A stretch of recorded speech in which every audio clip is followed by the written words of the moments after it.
So for those that don't know, can you give us a little bit of background about you and who you are? Yeah, thanks, Brandon, for having me on the show. And, most high net worth individuals, they struggle with capital gains tax when they go to sell commercial real estate, primary home, or a business. And so we now focus on helping people defer those taxes, and we'll get to that in a minute. But it started out with having people who are my clients get absolutely hammered when it came to selling real estate and having to use the 1031 exchange to chase properties and overpay for properties. You see, I started out in my career, I joined a company called Marcus and Millichap in 2006, helping people buy and sell multifamily property.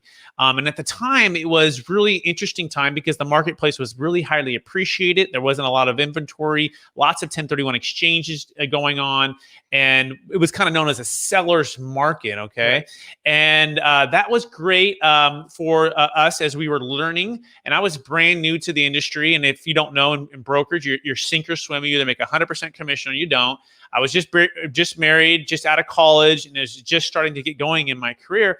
But it wasn't always easy. You see, when you're facing with folks who've been in the industry for 20 years, 15 years, 5 years, 10 years, they're ahead of you. So you're kind of like the apprentice, just learning about the industry. So I started to get some momentum and I started to learn, but I was literally making like zero to like just $20,000, $30,000. Wasn't always easy, right? Very challenging. Getting my feet underneath me, but then the market completely crashed, right? In 2008, it was like a brick wall. Right. And not only did my barely survive business kind of go to zero, but then I saw a lot of my clients either lose half of their wealth or some lost everything as the bank started to foreclose on some of these properties. And we tried to identify what happened and why. And what we found was a lot of people had overpaid via the 1031. They had taken on too much debt. They had sold high, Brandon, and bought higher 180 days later with equal or greater debt or even more debt. And that became really a nightmare for a lot of folks. And so we said, there's got to be a better way. And so we started to look around, and also personally, I started to look around like, how am I going to make it in this business? And so I did what every good, entrepreneur, business person does who has a dream and loves what they're doing. I went and got a side job. So I got a side job working at a place called Cheesecake Factory, where I served cheesecake. And I had studied in college 2 degrees and a minor, had been really successful in sports. I was able to play basketball on scholarship. So I was used to a really high success rate, but it was not easy. I mean, I don't know if you've ever been so scared, Brandon, where you're not sure how you're going to feed your family, or if you're going to have to move in with your brother with your kid into their small condo. Well, that's where I was at.